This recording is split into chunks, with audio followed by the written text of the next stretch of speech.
नमस्कार दोस्तों, मैं अनु सोम स्वागत करता हूं आपका फिर से एक नए वीडियो।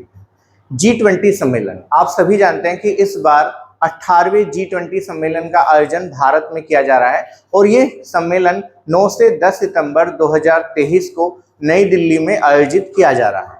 तो आइए आज इस वीडियो के माध्यम से G20 सम्मेलन के कुछ विशेष फैक्ट जान लेते हैं और साथ ही साथ वर्ष 2023 का G20 सम्मेलन जो वर्तमान में यानी कि आज और बीते हुए कल, आज 10 तारीख है जब मैं वीडियो बना रहा हूं और 9 तारीख से सम्मेलन शुरू हुआ। आज ये सम्मेलन नई दिल्ली में खत्म हो जाएगा। तो आज के सम्मेलन में क्या क्या इस पर चर्चा हुई है, इस विषय में भी आज इस वीडियो के माध्यम से चर्चा करेंगे। लेकिन इससे पहले G20 का जो इतिहास रहा है या G20 का जो कॉन्सेप्ट रहा है उसके विषय में कुछ फैक्ट हैं, वे जान लेते हैं। तो चलिए वीडियो शुरू करते हैं। देखिए, G20 सम्मेलन की जो स्थापना हुई थी, ये स्थापना वर्ष 1997 में एशिया में आए आर्थिक संकट के कारण की गई थी। 1997 में जो देश एशिया में आर्थिक संकट आया था उसको ध्यान में रखते हुए वर्ष 1999 में इसकी स्थापना की गई थी और शुरुआत में वर्ष 2008 तक यह सम्मेलन वित्त मंत्री और केंद्रीय बैंकों के गवर्नरों का सम्मेलन हुआ करता था। लेकिन वर्ष 2008 में एक बार फिर महामंदी विश्व में आई और उस महामंदी के बाद विश्व के जो इस सम्मेलन के जो देश हैं, मतलब G20 के जो देश हैं, उनके राष्ट्रीय अध्यक्ष भी इसमें फिर शामिल होने शुरू हुए और वर्ष 2010 में इस सम्मेलन, मतलब ये 2010 का जो सम्मेलन हुआ उसे अर्धवार्षिक करने का प्रयास किया गया था, यानी कि साल में 2 सम्मेलन आयोजित करने की बात की गई थी। लेकिन वर्ष 2011 से इसे फिर एनुअल किया गया और 2011 से प्रति वर्ष हर साल ये सम्मेलन किसी न किसी देश में आयोजित किया जाता है। वर्तमान जो है भारत में ये सम्मेलन आयोजित किया जाना है, यानी कि 18वां सम्मेलन भारत में आयोजित हो रहा है और इसके बाद 19वां जो सम्मेलन है, ये सम्मेलन आपका अगली बार जो 2024 में होगा वो होगा आपका ब्राजील देश में, रियो डी जेनेरियो में।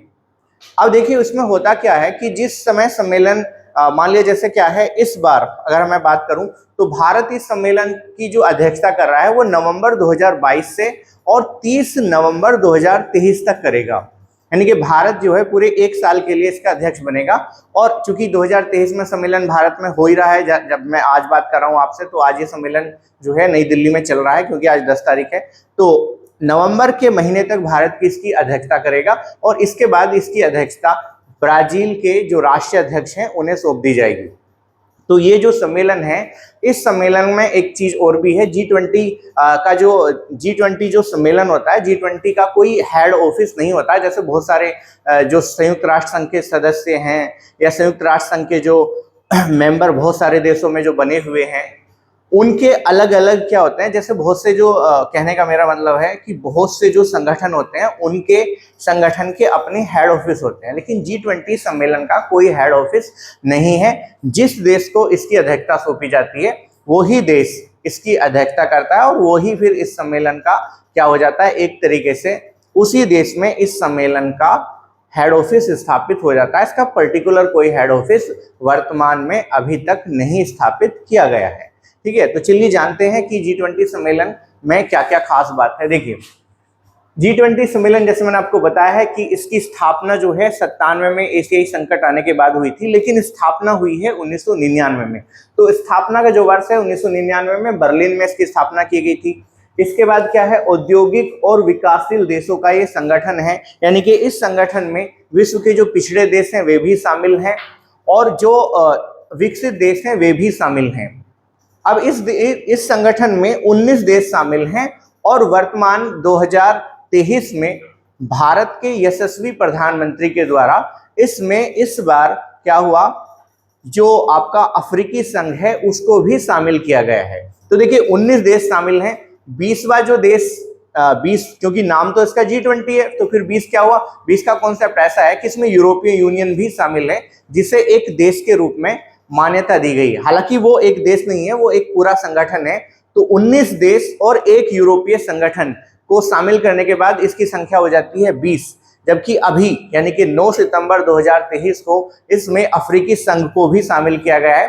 तो अब जो है इस संगठन की जो संख्या है वो हो जाएगी 21, यानी कि G20 जो संगठन बनाया गया है इसको संभवतः आगे G21 भी कहा जाना लगे। हालांकि आज तक अभी तक जो है इसे G20 ही कहा गया, बेशक इसमें अफ्रीकी संघ को शामिल किया गया है, लेकिन नाम इसका आज भी G20 ही है। तो अभी इसका नाम चेंज नहीं हुआ, G21 इसे अभी नहीं किया गया। हो सकता है कि आने वाले समय में इसे G21 का नाम भी दे दिया जाए। अफ्रीकी संघ में लगभग, जो आज का दैनिक जागरण अखबार है उसकी खबर के अनुसार, लगभग 54 से 55 देश अफ्रीकी संघ में शामिल हैं। तो 2023 9 सितंबर को अफ्रीकी संघ भी इसमें क्या हुआ, शामिल हुआ, जिसके बाद इसकी सदस्य की संख्या जो है अब कितनी हो जाएगी, 21 हो जाएगी। तो आइए देखते हैं इसके बाद क्या होता है। इसकी स्थापना 1997 की एशियाई आर्थिक संकट के तहत विश्व की धनी और उभरती हुई अर्थव्यवस्थाओं को वैश्विक बाजार में स्थापित करने हेतु एक मंच के रूप में की गई थी। तो जैसा मैंने आपको बताया है कि 97 में जो संकट आया था, उस संकट के मद्देनजर ध्यान में रखते हुए विश्व के देशों ने एक संगठन बनाया था। और जैसे मैंने अभी आपको बताया कि इसमें विश्व के विकसित और विकासशील देश भी क्या हैं, शामिल हैं। अब ये क्या है, यह सदस्य देशों की वित्त मंत्रियों व केंद्रीय गवर्नरों की वार्षिक बैठक है। शुरुआत में 2008 से पहले इसमें सम्मेलन में मैंने अभी जैसे आपको बता ही रहा था कि केवल जो है वित्त मंत्री और उन देशों के केंद्रीय गवर्नर ही इसमें हिस्सा लेते थे। लेकिन जैसे ही 2008 में वैश्विक मंदी का दौर आया तो इसमें फिर राष्ट्रीय अध्यक्ष भी शामिल होने लगे। तो 2008 के आर्थिक संकट के बाद इसमें देशों की शासन अध्यक्ष में भी हिस्सा लेने लगे। यानी कि 2008 के बाद जो है विश्व के जो मजबूत देश हैं उनके राष्ट्रीय अध्यक्ष भी इसमें हिस्सा लेने लगे, सदस्य देश। लेकिन ये चीज ध्यान रखना, सदस्य देश यानी कि जो भी इसके सदस्य देश हैं उनके राष्ट्रीय अध्यक्ष। 2008 में इसका सम्मेलन वाशिंगटन में हुआ, 2009 में इसका सम्मेलन लंदन और पीटर्सबर्ग में हुआ और 2010 में इसका सम्मेलन टोरंटो में हुआ। अब ये सम्मेलन 2008, 9, 10 के खास क्यों हैं? 2008, 9 के जो और 10 के सम्मेलन खास इस वजह से हैं कि ये वो दौर था जिस समय विश्व में आर्थिक मंदी आई हुई थी। तो 2008 में जो सम्मेलन हुआ वाशिंगटन में, और इसी सम्मेलन में मैंने जैसे आपको बताया है कि विश्व के राष्ट्रीय अध्यक्ष भी, यानी कि सदस्य देशों के जो राष्ट्रीय अध्यक्ष हैं इसके, उन्होंने भी इसमें शामिल होना शुरू किया। 2009 में लंदन और पीटर्सबर्ग में, और 10 में टोरंटो। 10 में ही फैसला लिया गया था कि 2010 में ये सम्मेलन एक साल में 2 बार होगा, लेकिन बाद में 2011 से इसे क्या कर दिया गया, वार्षिक कर दिया गया। तो वर्तमान में 2011 से ये संगठन, जिसका सम्मेलन जो है, या फिर इसका अगर हम समिट बोल लें, तो रेगुलर हर साल आयोजित किया जाता है। अब इसमें सदस्य देश कौन कौन से हैं? तो इसमें भैया अर्जेंटीना है, ब्राजील है, अर्जेंटीना, ऑस्ट्रेलिया, ब्राजील, कनाडा, चीन, भारत, रूस, इंडोनेशिया, जापान, मैक्सिको, सऊदी अरब, दक्षिण अफ्रीका, कोरिया, तुर्की, यूके, यूएसए, यूरोपीय संघ, और 2023 से कौन शामिल हुआ? अफ्रीकी संघ। तो ये 2 संघ हैं, यानी कि 19 देश और 2 संघों को मिला के अब इसकी संख्या 21 हो चुकी है। अब इसमें क्या है, देखिए G20 जो है क्या है, वैश्विक उत्पाद के 85%, मतलब कुल जो जीडीपी है कुल विश्व की जीडीपी में उसका जो G20 देशों का योगदान है वो 85% है। यानी कि विश्व की जो जीडीपी है उसमें G20 देशों का योगदान 85% है, और विश्व व्यापार में इसका योगदान है 75%। तो बहुत इंपॉर्टेंट पॉइंट है कि विश्व व्यापार की जो जीडीपी है उसमें 85% और विश्व व्यापार में 75% इसका योगदान है, तथा विश्व की जो कुल जनसंख्या है उसका 2/3 भाग G20 देश के जो प्रतिनिधि हैं वे करते हैं। लेकिन अभी जैसे ही इसमें चूंकि क्या शामिल हुआ, इसमें आपका अफ्रीकी संघ भी शामिल हुआ, तो इसकी जो ये संख्या है 2/3 से ये बढ़ने वाली है, क्योंकि अफ्रीकी संघ में भी लगभग 1.5 अरब जो जनसंख्या है। अफ्रीकी संघ के जो देश हैं लगभग 54 से 55, जैसे मैंने आपको बताया है कि अफ्रीकी संघ में 54 से 55 देशों की संख्या है। तो अगर उनको भी हम सम्मिलित कर लेंगे तो लगभग 1.5 अरब आबादी इसमें और बढ़ जाएगी, जो कुल संख्या का क्या हो जाएगा, ये भी यहाँ पे मतलब 2/3 का जो वर्तमान में था वो 2/3 से बढ़ के इसमें जो है ज्यादा हो जाएगी। ठीक है, तो ये इंपॉर्टेंट पॉइंट था। अब क्या होता है, देखिए इसमें इंपॉर्टेंट पॉइंट ये है क्योंकि इसमें G20 सम्मेलन में क्या होता है कि जो पहले तो क्या था, केवल आर्थिक विषय पे चर्चा होती थी, लेकिन बाद में इसमें क्या किया गया, इसमें आर्थिक विषय के अलावा व्यापार, जलवायु परिवर्तन, भ्रष्टाचार, कृषि, ऊर्जा, सतत विकास पे भी इसमें चर्चा होने लगी। तो जलवायु परिवर्तन भी एक बहुत बड़ा मुद्दा है। कारण यह है कि जिस हिसाब से ग्लोबल वार्मिंग बढ़ती जा रही है, अगर उसको ध्यान में रखा जाए तो आने वाले बहुत सारे देश में क्या होगा, पानी का संकट हो सकता है। पानी का संकट होने का मेन कारण ये है कि ग्लोबल वार्मिंग की वजह से जो बर्फ है वो पिघलनी शुरू होगी, और उसके पिघलने से जो हमारी नदियां हैं, जो खासकर काय के ऊपर डिपेंड है, जो नदियां ग्लेशियर के ऊपर निर्भर हैं, यानी कि ग्लेशियर पिघलने से धीरे धीरे उनमें पानी रहता है और वे सतत वाहिनी कहलाती हैं। अगर वो ग्लेशियर एकदम से पिघल जाए तो वे जो हैं अपना अस्तित्व खत्म कर देंगी। जैसे गंगा है हमारी, तो गंगा जो है आपको पता ही है, ये गोमुख ग्लेशियर से निकलती है, जिसका प्रतिवर्ष ग्लोबल वार्मिंग होने की वजह से लगभग 1 मीटर हास्य होता जा रहा है, क्योंकि 1 मीटर की दर से हर साल जो है गंगा का जो ग्लेशियर है गोमुख, वो पिघल रहा है। और यही दर इसमें चलती रही तो आने वाले समय में गंगा भी सरस्वती हो जाएगी। कहने का मतलब है गंगा भी एक क्या हो जाएगी, एक ऐतिहासिक नदी बनकर रह जाएगी और इसका अस्तित्व भी खत्म हो जाएगा। जिस प्रकार सरस्वती नदी जो है वर्तमान में अपना अस्तित्व खो चुकी है। उसको ध्यान में रखते हुए जलवायु परिवर्तन भी इस G20 सम्मेलन का एक अहम मुद्दा रहने वाला है। तो G20 सम्मेलन में देखिए यहाँ पर लिखा हुआ है कि G20 सम्मेलन में किस चीज को, जलवायु परिवर्तन, सतत विकास, स्वास्थ्य, कृषि, ऊर्जा और भ्रष्टाचार के मुद्दों को भी इसमें वर्तमान में शामिल किया गया है। तो अब जो वर्तमान में 18वां शिखर सम्मेलन है, ये भारत में आयोजित किया जा रहा है। इसके बाद ये जो सम्मेलन होगा वो ब्राजील में होगा, और इससे पहले 17वां जो सम्मेलन था वो इंडोनेशिया में आयोजित किया गया था। ठीक है, तो देखिए G20 2023 का जो सम्मेलन है, इस सम्मेलन का आयोजन चूंकि नई दिल्ली में किया जा रहा है, तो नई दिल्ली में कहाँ पे अगर सम्मेलन आयोजित होगा, इस तरीके से क्वेश्चन अगर पूछा जाएगा तो आप इसे नोट कर लें कि नई दिल्ली में ये सम्मेलन जो है भारत मंडप प्रगति मैदान पे आयोजित किया गया है। और मैंने आपको जैसे बताया है इसकी तिथि ये इंपॉर्टेंट है, तो 9 से 10 सितंबर को ये सम्मेलन आयोजित किया जा रहा है। अब इसका जो थीम है, यानी कि इसकी जो सब्जेक्ट जो बनाया गया है वो क्या है, तो इसकी थीम है वासुदेव कुटुंबकम, वन अर्थ, वन फैमिली और वन फ्यूचर।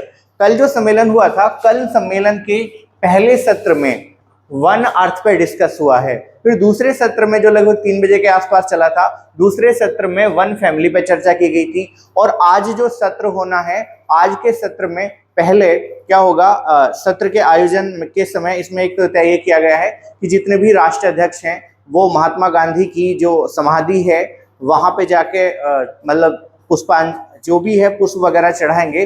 और उसके बाद जो इसमें जो सम्मेलन की, जो आज के सम्मेलन की थीम है वो है वन फ्यूचर, क्योंकि इसका जो, जैसे मैंने आपको बताया है कि जो थीम रखी गई है one earth, one family, one future. तो कल के सत्र, पहला और दूसरे सत्र में वन अर्थ और वन फैमिली पर चर्चा हुई, और आज जो चर्चा होनी है वो वन फ्यूचर पर होनी है।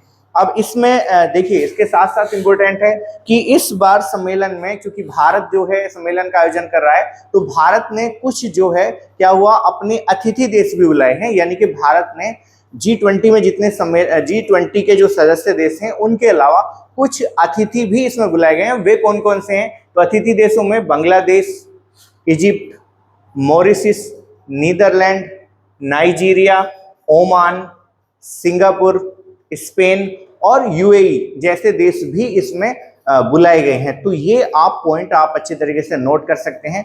अब सबसे बड़ी बात है कि G20 सम्मेलन का जो खर्चा है इसके सौंदर्यकरण पे वो कितना आएगा, तो मीडिया रिपोर्ट के अनुसार इसमें अलग अलग मीडिया में अलग अलग बताया जा रहा है, लेकिन जो खर्चा बताया गया है वो लगभग कितना है, 4100 करोड़ रुपए। यानी कि जो टोटल इसके सौंदर्यकरण पे और जो खर्चा जो बताया गया है मीडिया रिपोर्ट के अनुसार वो है 4100 करोड़ रुपए। कहीं कहीं पे 4000 करोड़ रुपए का भी जिक्र है। यानी कि हम कह सकते हैं कि 4000 से 4100 करोड़ रुपए इसके जो आयोजन होगा उस पर खर्च किए गए हैं। तो ये है। अब इसमें एक चीज और है, इस सम्मेलन में क्या होता है, देखिए सम्मेलन में 2 ट्रैक बनाए जाते हैं, 2 समांतर ट्रैक। अब 2 समांतर ट्रैक का कॉन्सेप्ट क्या होता है कि इसमें क्या, क्योंकि जब सम्मेलन शुरू हुआ था 1999 से, तो मैंने जैसे आपको बताया कि शुरुआत में क्या होते थे, जो वित्त मंत्री और सेंट्रल बैंक के जो गवर्नर होते थे वे इसमें हिस्सा लेते थे। लेकिन 2008 में जब वैश्विक मंदी का दौर रहा तो उसके बाद इसमें राष्ट्रीय अध्यक्ष विभिन्न देशों के भी हिस्सा लेने लगे जो G20 के सदस्य हैं। तो अब इसमें होता क्या, 2 ट्रैक बनाए जाते हैं। वित्त ट्रैक में वित्त मंत्री और सेंट्रल बैंक के जो गवर्नर हैं वे जो हैं उसका प्रतिनिधित्व करते हैं। और एक होता है शेरपा ट्रैक। शेरपा ट्रैक क्या होता है, ये जो है G20 प्रक्रिया का समन्वय करता है, यानी कि जो देश हैं विभिन्न उनमें आपस में समन्वय स्थापित करने का प्रयास जो है शेरपा ट्रैक के द्वारा किया जाता है। अब जो हमारा जो शेरपा है इस बार सम्मेलन में, ये है अमिताभ कांत। तो जो अमिताभ कांत को क्या बनाया गया है, शेरपा बनाया गया है। और इसका जो शेरपा का जो कार्य होता है शिखर का एजेंडा फिक्स करना। शेरपा जो कार्य करते हैं वो होता है शिखर सम्मेलन का एजेंडा फिक्स करना। तो ये था आज का हमारा सेशन। आज के लिए धन्यवाद।